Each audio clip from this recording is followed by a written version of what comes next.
দৈহিক সদাচার, মানসিক সদাচার আর আধ্যাত্মিক সদাচার। দৈহিক সদাচার কাকে বলে? শরীর সুস্থ রাখার জন্য দৈহিক সদাচার অবশ্যই পালনীয়। পরিষ্কার পরিচ্ছন্ন থাকা, নিয়মিত হাত পা দাঁত মুখ পরিষ্কার রাখা, সময় মতো নখ চুল কাটা, অপরের ব্যবহৃত কাপড় চোপড় গামছা ইত্যাদি ব্যবহার না করা, চোখে মুখে নাকে ইত্যাদিতে হাত দিয়ে উত্তম রূপে হাত ধোয়া, ঠিক মতো শৌচ কাজ করা, এক পাত্রে আহার না করা, বাসি খাদ্য হোটেলে খাবার না খাওয়া, অসময়ে যখন তখন যার তার হাতে যা তা খাওয়া উচিত নয়, সত্তাপোষণী সাত্ত্বিক আহার গ্রহণ করা, সংক্রমণ রোগ প্রতিষেধক ব্যবস্থা গ্রহণ করা, এই সবই হচ্ছে শারীরিক সদাচারেরই অঙ্গ। আর দৈহিক সদাচার শেষে ঠাকুর বললেন, যদি একটি মানুষ দৈহিক সদাচার ঠিক মতো পরিপালন করে তবে অধিকাংশই রোগ, 90% রোগের প্রতিকার পাওয়া যেতে পারে। তার মানে আমাদের যত কিছু রোগ হয় তা ওই দৈহিক সদাচারের অভাবেই আমাদের শরীরে প্রবেশ করে। মানসিক সদাচার কাকে বলে? মানসিক সদাচার অত্যন্ত গুরুত্বপূর্ণ। শেষে ঠাকুর বলেছেন, মনটা দুষ্ট হলেই জানিস রোগের আথাল হয়, ওইটাকে তুই এড়িয়ে চলিস, করবি ব্যাধি জয়। অসৎ চিন্তা, দুর্ভাবনা, উদ্বেগ ইত্যাদি থেকে মন দূষিত হয়। দূষিত মনেই রোগের সৃষ্টি হয়। প্রথমে মন দুষ্ট হয়, পরে রোগ সৃষ্টি হয়। সৎচিন্তা, সদ্ভাবনা, সৎকথা, সৎ আলাপ আলোচনার মধ্যে দিয়ে মন আনন্দে থাকে, মন প্রফুল্ল হয়, মানসিক স্বাস্থ্য অক্ষুণ্ণ থাকে। তাই এইগুলি মানসিক সদাচারের অন্তর্গত। আধ্যাত্মিক সদাচার কাকে বলে? একান্তভাবে ইষ্টের জন্য নিবেদিত হয়ে ইষ্ট বিষয়কে ধ্যান, স্মরণ, মনন, ইষ্ট স্বার্থ প্রতিষ্ঠা পরায়ণ হয়ে চলা, তন্মুখী চলনই আধ্যাত্মিক সদাচার। আধ্যাত্মিক সদাচার পরিপালনের মধ্যে দিয়ে মানুষ একান্তভাবে ইষ্টের মনোমত হয়ে ওঠে। আধ্যাত্মিক ও মানসিক সদাচার। একজন জিজ্ঞেস করছেন, শারীরিক সদাচারের কথা তো আমরা বুঝলাম, কিন্তু আধ্যাত্মিক আর মানসিক সদাচারটা কিরকম ঠাকুর? ঠাকুর বললেন, গীতায় আছে, এক ভক্তি বিশ্বাসে, ওই এক ভক্তি পরায়ণতা অর্থাৎ অকাট্য ইষ্টনিষ্ঠাই আধ্যাত্মিক সদাচার। ওটা যেন কিছুতেই কখনো না ছাড়ে তোমাকে। অর্থাৎ ওই বাণীটা আমাদের মনে রাখতে হবে, ইষ্টের চেয়ে থাকলে আপন, ছিন্ন ভিন্ন তার জীবন। ইষ্টই হচ্ছে আমাদের জীবনের একমাত্র কাম্য, ঈপ্সিত, পূজ্য, মাননীয়। তাই আমাদের ইষ্টের চেয়ে পৃথিবীতে আর কেউ আপনজন থাকতে পারে না। যারাই থাকবে তারা কর্তব্য পরায়ণ মাত্র। ইষ্টই সর্বশ্রেষ্ঠ আপনজন। এই কথাটা ভুলে গেলেই তখন বিপদ এসে চেপে ধরবে, আর জীবন ছিন্ন ভিন্ন হয়ে যাবে। তোমার প্রতি পদক্ষেপে, চলায় বলায় কথায় সবসময় যেন ইষ্টের কথা, ইষ্টের ভাবনা, ইষ্টের চিন্তা, ইষ্টের কর্ম লেগে থাকে। এইভাবে যদি তোমার সত্তার চলন পরিবর্তন করে ফেলতে পারো, তবে বোঝা যাবে তুমি আধ্যাত্মিক সদাচার সম্পন্ন।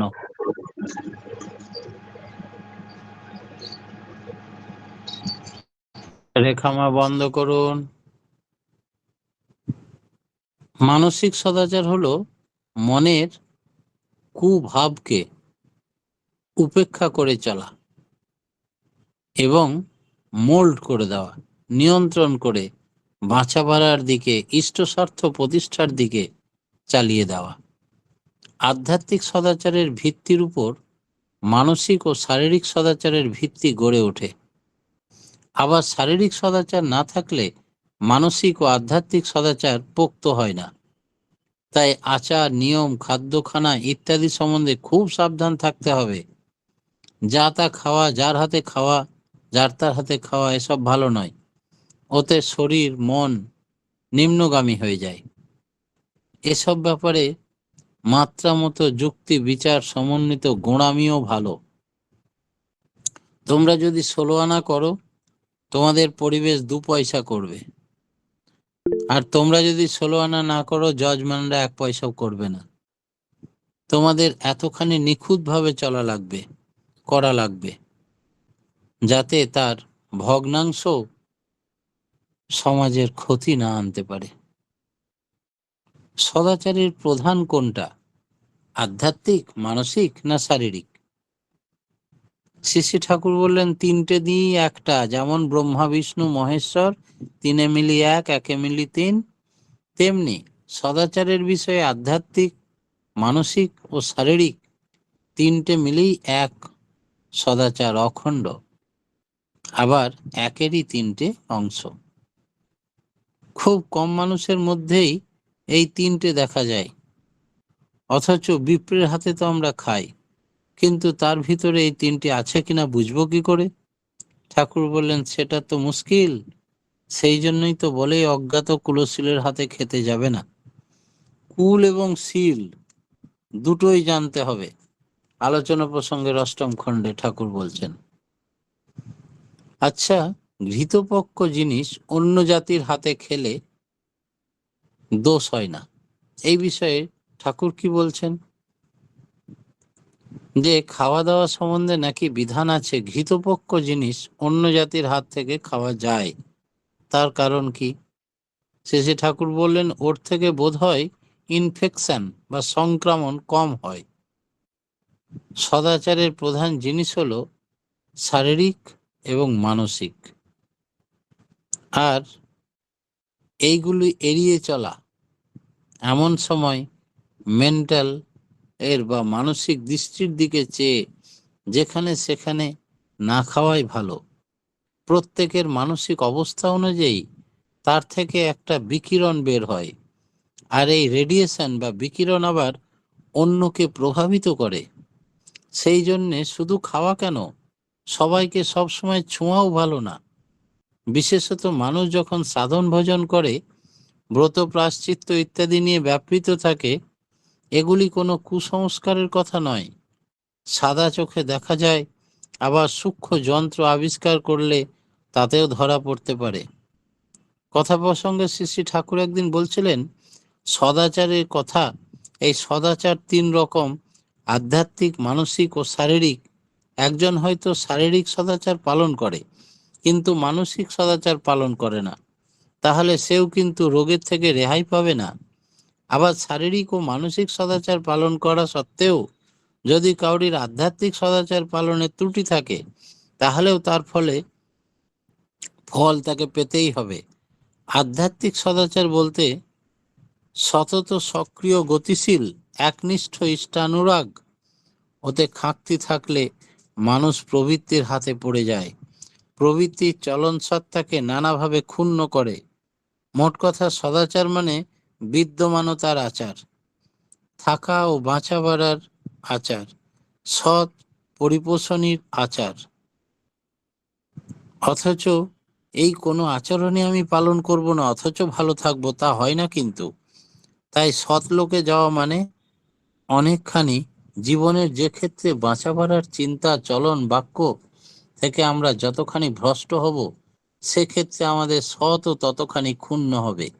সুতরাং আমাদের জন্মান্তরিক কর্মফল যা থাকে বা না থাকে, আমরা যদি আমাদের বর্তমান চলনকে নিখুঁত করার চেষ্টা করি, তাতে অতীতের কর্মফলও অনেকখানি শুধরে যায়।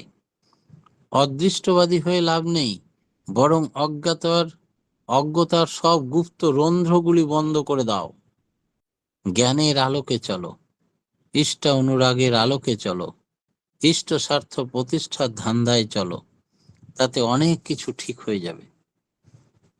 প্রস্রাব করে জল নেওয়া কেন? শ্রী ঠাকুর বললেন, পাবনা থেকে আগত এক ভদ্রলোক একদিন সদাচার সম্পর্কে কথা বলতে গিয়ে ঠাকুরকে বললেন, প্রস্রাব করে জল নেওয়ার প্রয়োজনীয়তা সম্পর্কে আমার প্রথম বিশেষ খেয়াল হয় কলকাতায় 7টা সিফিলিসের রোগী দেখলাম।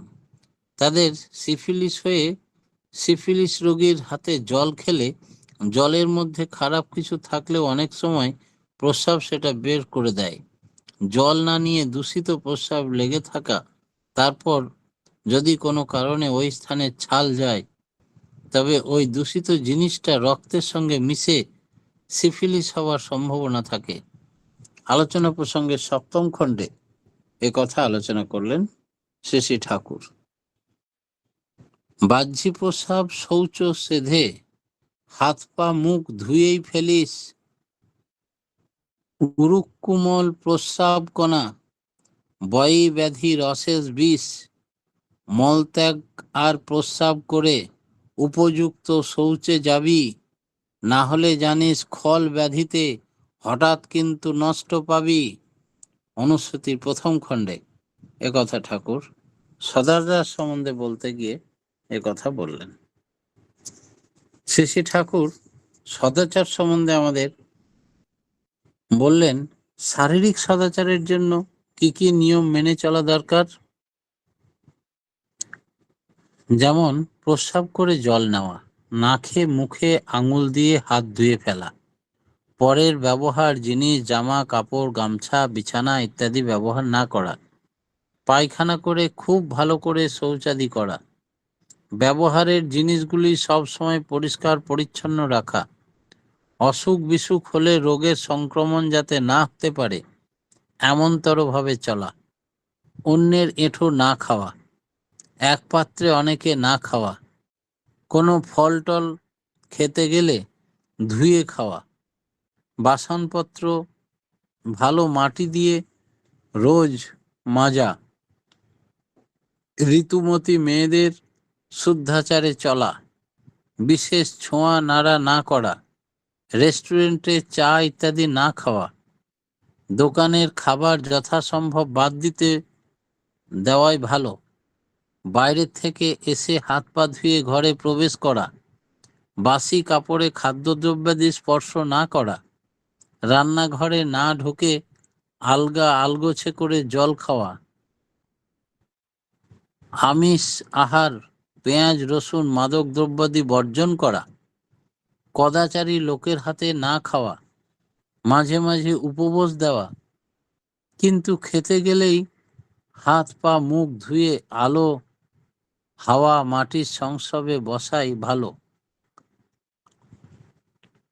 স্নানাদি ঠিকমতো প্রত্যেক দিন করা, পরিমিত আহার বিহার শ্রম নিদ্রা বিশ্রাম নিয়ে চলা, পারিপার্শ্বিকে সদাচারী করে তোলা, সবার সঙ্গে শুভ সঙ্গতি নিয়ে চলা, নিজে স্ফূর্তিযুক্ত থাকা, মানুষ যাতে ফুর্তিযুক্ত থাকতে পারে তাইগুলো করা।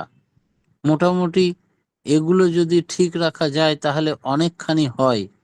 আমি তোমাদের মোট কথাগুলি বললাম। তাছাড়া ইষ্ট বৈশিষ্ট্য অনুযায়ী যার শরীর মন যাতে সুস্থ ও প্রসন্ন থাকে তাকে পালন করতে দেওয়াই উচিত। আলোচনা প্রসঙ্গের 4র্থ খণ্ড। সদাচারের প্রধান 4টি জিনিস। শ্রী ঠাকুর সন্ধ্যায় মাঠে বেঞ্চে বসে তামাক খাচ্ছিলেন। কথা প্রসঙ্গে বলছিলেন সদাচারের প্রধান 4টি জিনিস। প্রথম হলো প্রস্রাব করে জল নেওয়া। শরীরের অনেক কিছু ওই পথ দিয়ে বের হয়। ওই পথ পরিষ্কার রাখার বিধান প্রকৃতির তরফ থেকেই আছে, কিন্তু বাইরেটা আমরা যদি না ধুই তবে ওর ভিতর অনেক রকমের ইনফেকশন হতে পারে। আর বাহ্যি করে কাপড় চোপড় ছাড়া ধোয়া এটাও দরকার।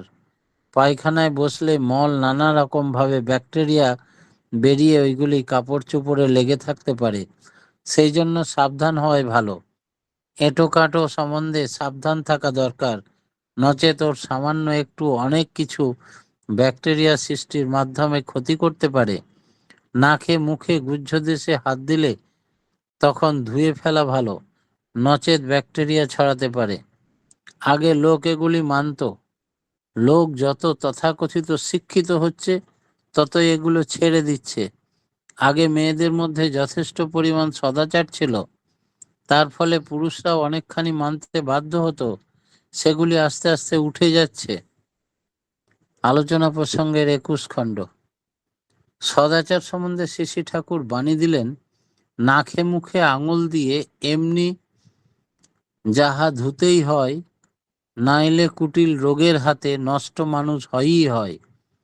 বিছানার চাদর, বালিশের ওয়ার, নিত্য ব্যবহারী জামা কাপড় জলে ধুয়ে রৌদ্রতপ্ত না করলে ঘটে ঢের হাঙ্গামা। তাই প্রত্যেক দিন আমাদের এই নিত্য ব্যবহার্য জামা কাপড় ধুয়ে ফেলতে হবে। একই পাত্রে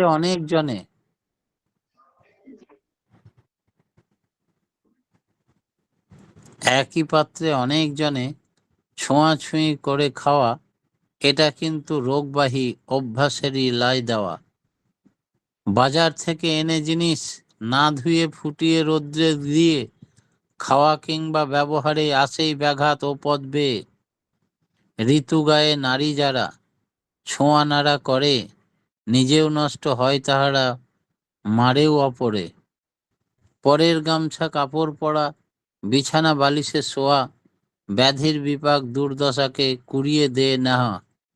রোগ হলে তুই থাকিস সরে, কিছুতেই তা ছড়াবি না। ছোঁয়াছুঁয়িতে নাকাল হবি, সাবধানে ওটা চাড়াবি না। ব্যাধিমুক্ত গুরু ইষ্ট ছাড়া কারু এঁটোই খেতে নেই, ওতে কিন্তু ধরেই থাকে জীবন ভরে রোগ বলায়। চুমুক দিয়ে খেয়ে কিছু না ধুয়ে পাত্র খাসনে আবার, জীবাণু অযুত লালার সাথে করতে পারে ঢুকে সাবার। মাছ মাংস আহার করা নয়কো ভালো কোনো দিন, ক্ষীণই হয় আয়ু তাতে, প্রবৃত্তিও হবে হীন।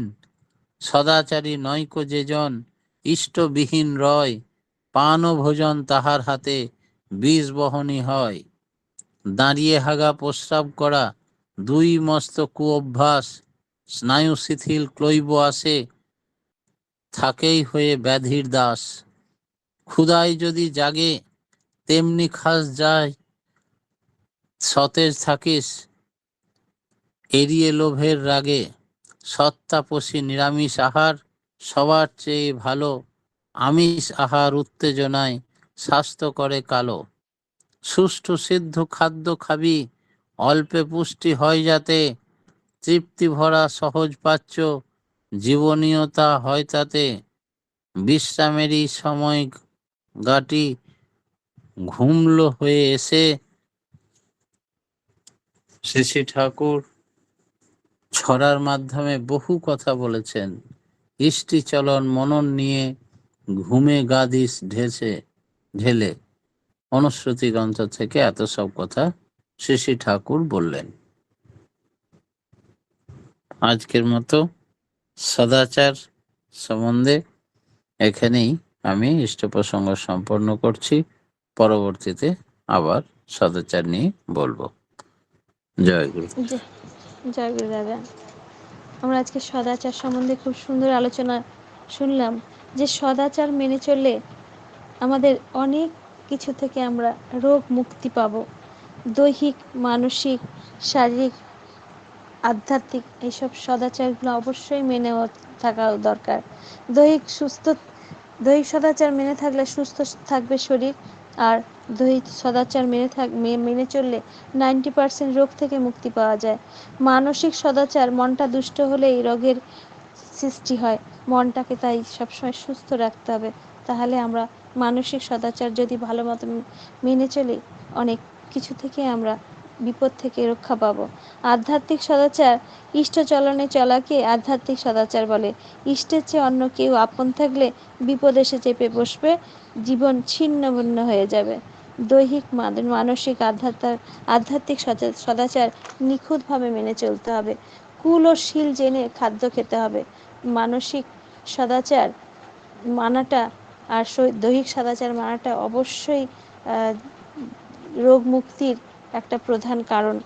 কারণ এইগুলো যে দাদা অনেকগুলো আজকে সদাচার সম্বন্ধে আলোচনা করলেন, এগুলো যদি আমরা মেনে চলতে পারি, নিখুঁতভাবে মেনে চলতে পারি, তাহলে আমাদের বাঁচা বাড়ার পথটা আরও সুগম হবে। আমাদের সদাচার মানে হচ্ছে বিদ্যমানতার আচার, বাঁচা বাড়ার আচার। বর্তমান চলন ঠিক করলে পূর্বজন্মের কর্মফলও কেটে যাবে। শারীরিক সদাচার, মানসিক সদাচার এবং আধ্যাত্মিক সদাচার সম্বন্ধে অনেকগুলো তুক দিলেন এবং অনুস্মৃতির অনেকগুলো ছড়া দাদা আলোচনা করলেন, যাতে আমরা সমৃদ্ধ হলাম। পরমপিতা রাঙার আতুল চরণে আপনার সার্বিক মঙ্গল প্রার্থনা করি দাদা। আপনি গৌরী আপনার মা, পরিবার ঘুমের কথা দাদা কি জানি বললেন, ঘুমের ঠেসছে, বুঝতে পারলাম না এটা। পরে পরে শুনে নেবেন, রেকর্ডিংটা শুনে নেবেন। জয় গুরু। পরমপিতা রাঙার আতুল চরণে আপনার সার্বিক মঙ্গল প্রার্থনা করি দাদা। আপনি সপরিবার সপরিবেশ নিরোগ সুস্থ জীবন, আপনার নিরোগ দীর্ঘ ইষ্টচ্ছল জীবন কামনা করি পরমপিতা রাঙার আতুল চরণে। জয় গুরু দাদা, ভালো থাকুন, সুস্থ থাকুন, আর এভাবে আলোচনা করে আমাদের সমৃদ্ধ করুন। জয় গুরু।